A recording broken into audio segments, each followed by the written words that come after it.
check this out. This just came in the mail today, a day earlier. This is an Avail Motorsport bracket adapter so that I can run the Grom swing arm.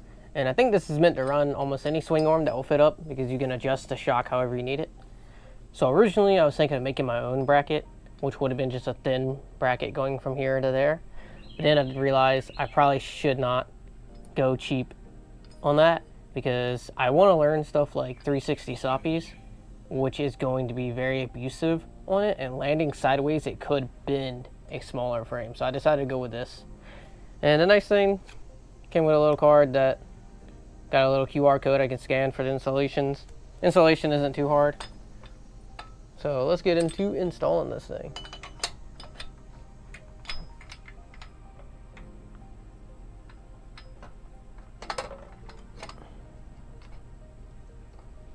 Alright, so we're just going to bolt this on hand tight.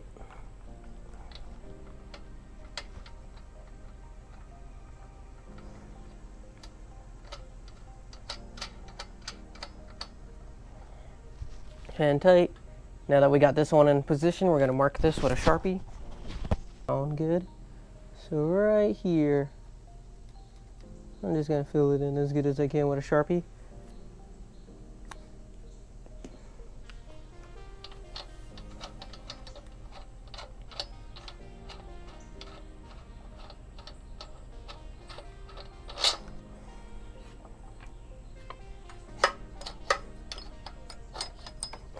Alrighty. Now that that's removed, it says we can use 3/8 or 10 millimeter. Alright, so I got the hole drilled now. So now we're going to try to get this spacer in here. And it says it's a very tight fit, so it might be kind of hard, but I kind of found an easy way to get it in. So I'm going to show that now. Alrighty. So I'm going to try to show you guys how I did it here. So if you just drop it, it'll fall right in there. And then you can just roll it up. Roll it up, and then it's gonna be a little bit of a tight fit. You can start working it up. Now you can't really see because my hands are in the way. So we got it almost in position. What I'm gonna do is, I think I'm gonna use my screwdriver and see if we can just bend it up like that. Oh, yep, that's working.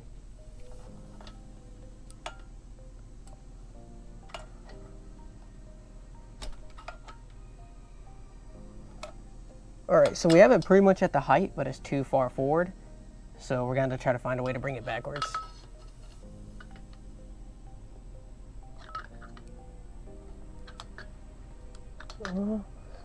Might break the screwdriver because that's not a very strong screwdriver. We almost got it in position.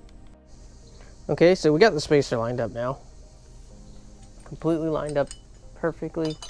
So now we can try to get this piece back on.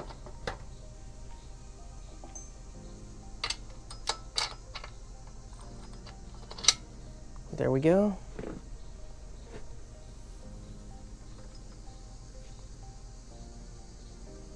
We use this bolt right here. See if we can get her in. This one's a little bit of a tight fit too. I think we need to tap this piece down. I don't have a hammer, but I got a wooden block.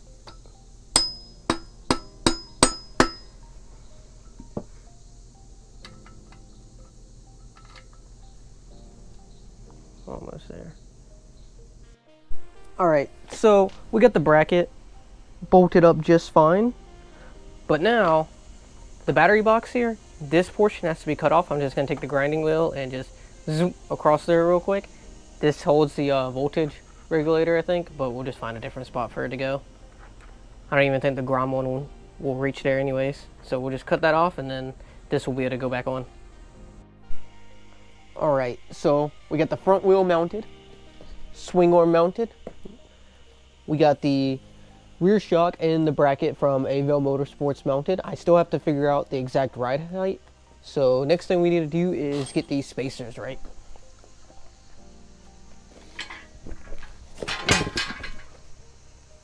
So, the swing arm is going to need 2 spacers on this side. And if you look up here, you probably can't see, but You can barely see it. The Avail Motorsports mount came with 3 spacers. I put 2 spacers on the left side of the shock. So now we have to get the 2 spacers here, and then that will get everything lined up the way it needs to be, and then I can tighten the stuff up and get the rear wheel on and figure out the exact height we need.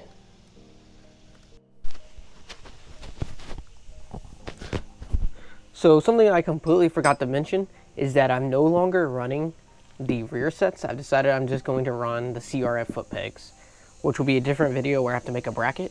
But that means I'm not using the Grom swing arm bolt because it will be way too long. So instead, I'm using the CRF110 rear axle bolt.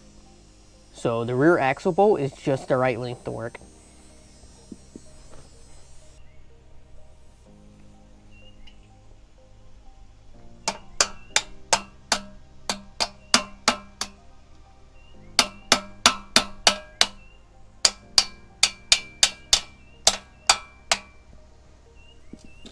Seems like there's a little bit more spacing, almost enough for a third washer to fit. I'm gonna tighten it up and see though. What I was seeing was other people were using only 2 though. Let's just tighten it up and see.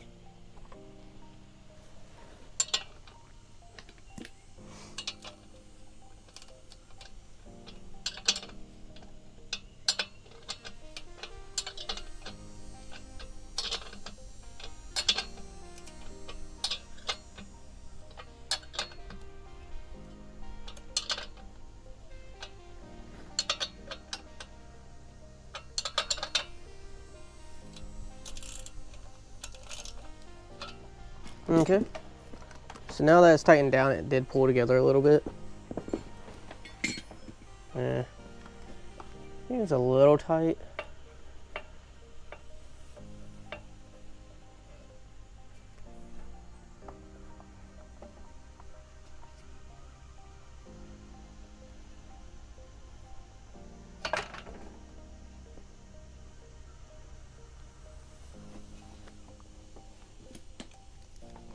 I'm gonna loosen it just a tiny bit.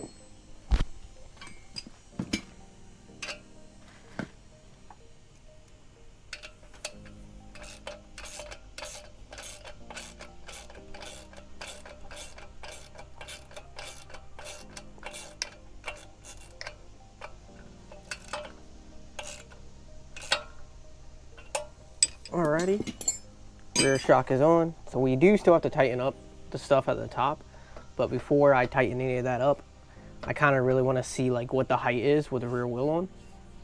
So we're gonna do that next. Alright, so took me a bit, but we got the rear wheel on, front wheel on, everything's set up. So we're gonna lower her, get the seat on it, and then lower it, and then see what I think about the ride height and see if I need to adjust it at all. And if it's fine, then I'll just tighten everything up. So the ride height was honestly perfect in my opinion, the way it sat. So we're just gonna leave it on the bottom setting. If anything, I felt like the rear might have been just a tiny bit too high. But it also might be that the handlebars are pretty low. So, but it felt fine to me. So what we're gonna do is we're gonna try to get this this front sprocket off. We already got the new rear one on. So we're just gonna try to get the front one off and then put the new chain on and make sure it's all lined up the way it needs to be.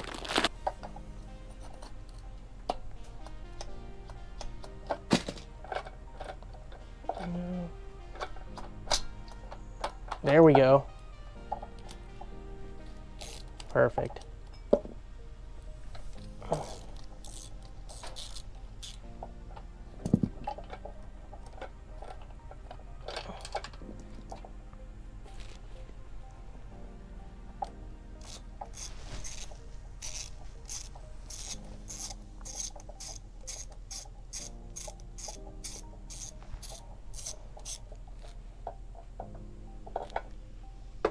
Some of the wires fell out that I had in place. We'll have to fix those later.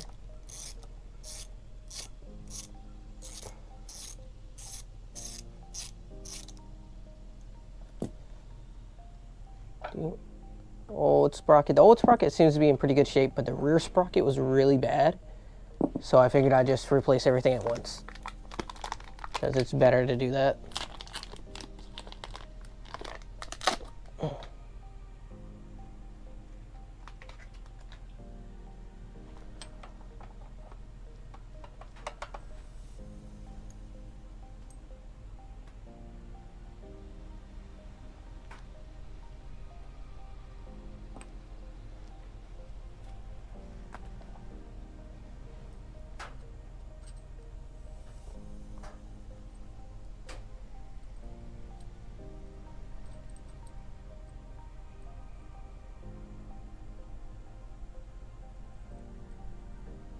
That one seemed to be lined up a little off.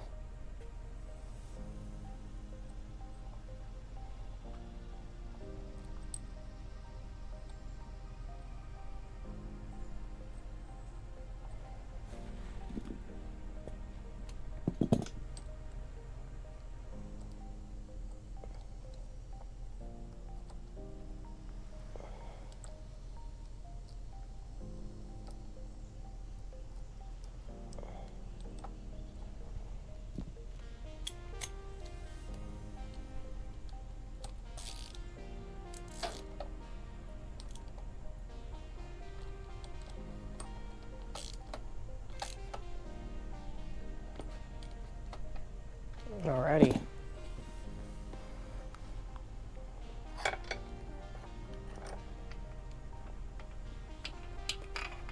Let's see if the chain is going to be way too long or not.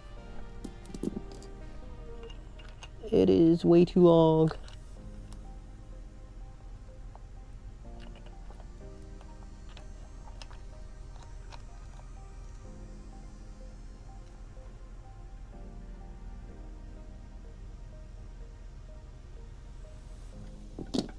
Now I gotta figure out how many links I want to cut off, and then we're gonna cut it shorter and try again.